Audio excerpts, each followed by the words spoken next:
नमस्कार.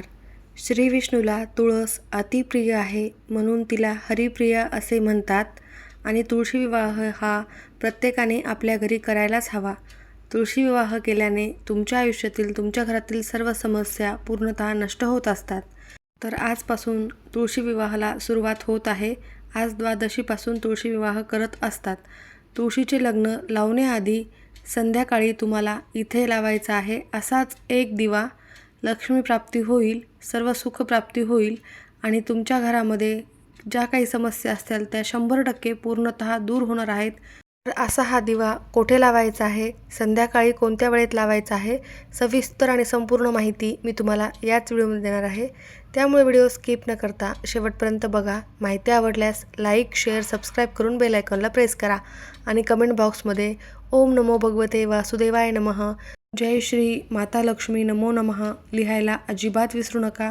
यामुळे साक्षात भगवान विष्णूंचे आणि माता लक्ष्मीचे आशीर्वाद तुम्हाला प्राप्त होतील.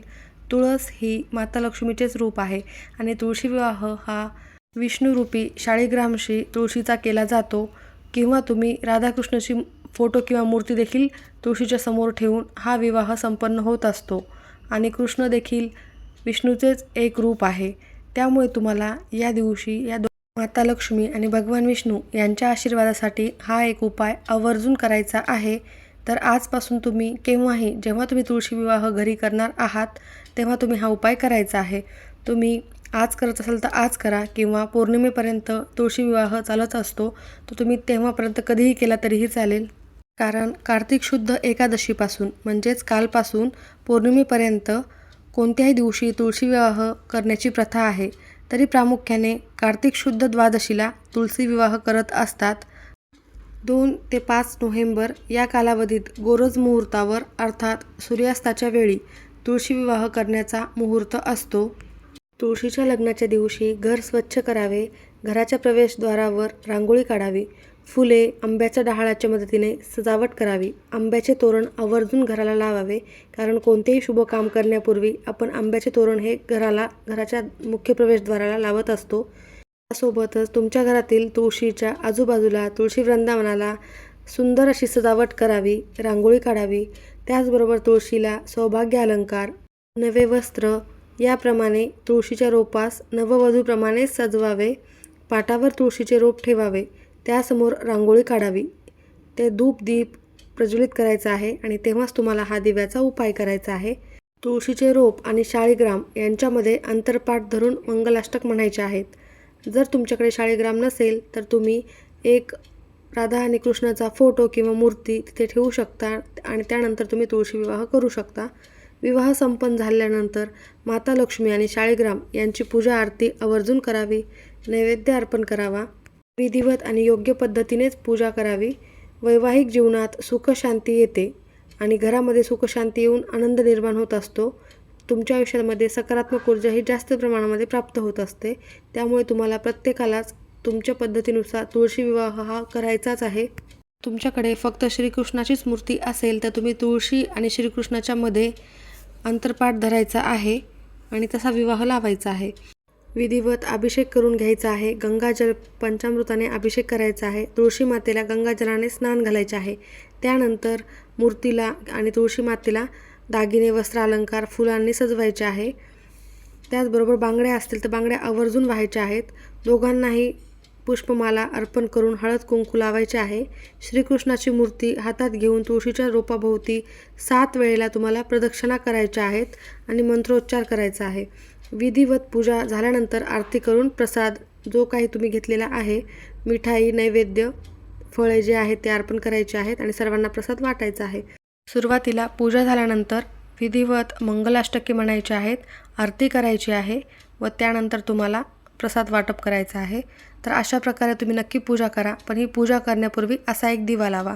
जर तुमच्या आयुष्यात सतत काही ना काही अडचणी येत असतील, घरामध्ये तुमच्या सुख शांती समाधान नांदत नसेल, कोणत्या ना कोणत्या कारणावरून तुमच्या घरामध्ये सर्व सदस्यांचे एकमेकांसोबत पटत नसेल, वादविवाद होत असतील, भांडणे होत असतील किंवा तुमच्या घरामध्ये नकारात्मकता असेल, कोणतेही काम सुरळीत पार पडत नसेल, खूप कष्ट आणि मेहनत करून पैसा येत नसेल, आला तर तो टिकत नसेल, कोणत्या ना कोणत्या कारणाने घराच्या बाहेर जात असेल, म्हणजेच काय तर लक्ष्मी माता तुमच्या घरामध्ये येते पण स्थिर नाही आहे, तर लक्ष्मीला देखील स्थिर करून ठेवण्यासाठी आजचा उपाय अत्यंत प्रभावी ठरणार आहे. दारिद्र्यनाशक एक वस्तू आहे, ती तुम्हाला त्या दिव्यामध्ये टाकायची आहे. तर अत्यंत साधा आणि सोपा, प्रत्येकालाच करता येईल असा हा उपाय आहे. घरातल्या वस्तूंचाच आहे. तुमची एखादी इच्छा असेल, ती इच्छा लवकर पूर्ण होत नसेल, खूप कष्ट आणि मेहनत करताय परंतु इच्छाही पूर्ण होत नाही, अशा असंख्य समस्या असतील, तर अशा सर्व तुमच्या जीवनातील समस्या ह्या 100% दूर करणारा हा उपाय आहे. आणि तुळशीचे लग्न हे सुरू आहे, त्यामुळे तुम्हाला आवर्जून तुळशीच्या लग्नाच्या दिवशी, ज्या दिवशी तुमच्या घरी तुळशीचं लग्न आहे त्या दिवशी करा, किंवा 5 दिवस तुळशीचं लग्न असणार आहे, पौर्णिमेपर्यंत असणार आहे, तोपर्यंत तुम्ही कधीही करू शकता. पौर्णिमेच्या दिवशी देखील केला तरीही चालेल, पण हा उपाय तुम्हाला करायचा आहे. तर उपायासाठी तुम्हाला एक मातीची पंती घ्यायची आहे. तुळशीला हळद, कुंकू, अक्षता, फुले अर्पण करायचे आहेत सुरुवातीला. त्यानंतर तुम्ही तुळशीची विधिवत पूजा करून तुळशी विवाह संपन्न करायचा आहे, पण त्याआधी हळद, कुंकू, अक्षता, फुले अर्पण करायचे आहे. एक मातीची पंती घेऊन किंवा कोणत्याही धातूचे तुम्ही निरंजन घेतले तरी चालेल. त्याच्यामध्ये तुम्हाला दुहेरी कापसाची वात लावायची आहे आणि त्यामध्ये तुम्हाला गाईचे तूप असेल तर ते टाका. जर गाईचे तूप नसेलच, पूजेमध्ये जे तेल वापरता दररोज दिवा लावण्यासाठी ते तेल टाकले तरीही चालेल.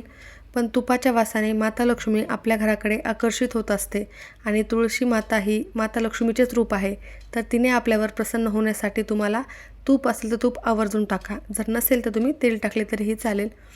त्या वातीला थोडेसे हळद, कुंकू लावायचे आहे आणि एक डिश घ्यायची आहे. डिशमध्ये तुम्हाला थोडेसे तांदूळ टाकायचे आहेत, अखंड तांदूळ टाकायचे आहेत. त्यावर थोडेसे किंचित असे हळद, कुंकू वाहायचे आहेत व त्यावर हा दिवा तुम्हाला निरंजन असो किंवा मग मातीची पंती असो त्यावर ठेवायची आहे. व त्याला हळद, कुंकू तुम्ही वातीला वाहिलेलेच असेल, त्यानंतर त्याला फुले वाहायचे आहेत, नमस्कार करायचा आहे आणि तो दिवा तुम्हाला तुमच्या तुळशीजवळ पूर्वेकडे तोंड करून लावायचं आहे, किंवा तुम्ही उत्तरेकडे तोंड करून लावला तरीही चालेल, कारण उत्तर दिशा देखील माता लक्ष्मीचीच दिशा असते. त्यामुळे तुम्ही दोन्हीपैकी एका दिशेला तोंड करून हा दिवा लावायचा आहे. आणि या दिव्यामध्ये तुम्हाला सर्वात महत्त्वाची गोष्ट टाकायची आहे. एक तर आहे ती नकारात्मकता पूर्णतः नष्ट करते. कोणतीही बाधा झालेली असो, इडापिडा असो, नजर बाधा झालेली असो, तुमच्या घराला कोणाची नजर लागलेली असो किंवा तुम्हाला लागलेली असो, या सर्व दोष दुःख दूर करणारी ही एक वस्तू आहे, ती म्हणजे काळे तीळ. काळे तीळ तुमच्या घरामध्ये असतील तर तुम्ही आवर्जून चिमूटभर काळे तीळ त्या दिव्यामध्ये टाकायचे आहेत. दिव्यामध्ये काळे तीळ टाकल्याने तुमच्यावरील सर्व नकारात्मकता, नजरबाधा आणि घरातील नजरबाधा देखील पूर्णतः नष्ट होत असते. त्यामुळे तुम्ही नक्की टाका. त्याचबरोबर जर काळे तीळ नसेल तर तुम्ही आणा, मार्केटमध्ये मिळतात, अगदी 5 ते 10 रुपयाचे आणले तरीही चालेल, ते थोडेसे टाकायचे आहे. आणि त्यासोबत दारिद्र्यनाशक असलेली अत्यंत महत्त्वाची आपल्या स्वयंपाकघरामध्ये मसाल्यामध्ये वापरली जाणारी लवंग ही तुम्हाला त्यामध्ये टाकायची आहेत. तर 2 अखंड फुलांच्या लवंगा तुम्हाला त्यामध्ये टाकायच्या आहेत. कुठेही तुटलेल्या किंवा तिचे फूल नसलेल्या अशा लवंगा टाकायच्या नाही आहेत, तर अखंड लवंगा टाकायच्या आहेत. त्यानंतर त्या दिव्याजवळ बसूनच तुम्हाला ओम नमो भगवते वासुदेवाय नमः या मंत्राचा जप करायचा आहे. लवंगा ह्या दारिद्र्यनाशक आहेत आणि नकारात्मकता देखील पूर्णतः नष्ट करणाऱ्या आहेत. त्यामुळे या दोन्हीही प्रभावी वस्तू जर तुम्ही या दिव्यामध्ये टाकल्या आणि तुळशीच्या लग्नाच्या दिवशी टाकल्या तर तुमच्या घरातील सर्व नकारात्मकता दूर होऊन माता लक्ष्मी तुमच्या घरामध्ये कायम वास करणार आहे. तर तो दिवा तुम्हाला तिथेच बसून हातामध्ये घ्यायचा आहे. म्हणजे एका डिशमध्ये तांदूळ घेऊन त्यावर तुम्ही त्या दिवा ठेवलेला असेल तर तो तुम्हाला हातात घ्यायचा आहे आणि ओम नमो भगवते वासुदेवाय नमः या मंत्राचा जप करायचा आहे. कमीत कमी 108 वेळेला, 21 वेळेला, किंवा तुम्हाला वेळच नसेल तर तुम्ही 11 वेळेला देखील करू शकता. मनोभावे करायचं आहे. कोणतीही सेवा तुम्ही मनोभावे केली तरच ती फलित होत असते. त्यासोबतच तुम्हाला तुळशी मातेच्या काही सेवा देखील करायच्या आहेत. तर ओम श्री तुलसी देवी नमः या मंत्राचा देखील तुम्हाला कमीत कमी 108 वेळेला, 11 वेळेला किंवा 21 वेळेला जप करायचा आहे.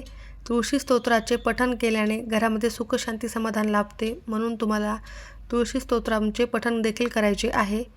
त्यासोबतच भगवान विष्णूंचा देखील आशीर्वाद मिळतो. यासोबतच तुळशीला दररोज पाणी घातल्याने आणि प्रदक्षिणा केल्याने आणि दिवा लावल्याने देखील ही सेवा देखील अत्यंत महत्त्वाची आहे. माता लक्ष्मी आणि भगवान विष्णूंचे आशीर्वाद प्राप्त होत असतात. म्हणून तुम्हाला तुळशी विवाहाच्या दिवशी या काही सेवा आवर्जून करायच्या आहेत. श्री तुळशी स्तोत्रमचे देखील पठण जर तुम्हाला येत नसेल तर तुम्ही मोबाईलवर देखील लावून ठेवू शकता. तर नक्की करा. अत्यंत प्रभावी उपाय आहे. त्याबरोबरच तुळशीला प्रदक्षिणा घालणे शक्य असेल तर 11 वेळेला प्रदक्षिणा घाला. ओम नमो भगवते वासुदेवाय नमः या मंत्राचा जप करा. आणि मी तुम्हाला हा दिवा लावायला सांगितलेला आहे. हा शक्यतो तूप प्रत्येकाच्याच घरी असते, तर तुपाचा लावण्याचाच प्रयत्न करा. जर नाहीच शक्य झाले तरच तेलाचा लावा. तर नक्की करा. अत्यंत प्रभावी उपाय आहे. दुसऱ्या दिवशी दिव्यामध्ये राहिलेले साहित्य निर्माल्यामध्ये टाकून देऊ शकता आणि तांदूळ देखील तुम्ही एखाद्या झाडाखाली नेऊन टाकू शकता किंवा निर्माल्यामध्ये टाकले तरीही चालेल. करून पहा. अत्यंत प्रभावी उपाय आहे. माहिती आवडली असेल तर लाईक करा. सर्वांचे खूप खूप धन्यवाद.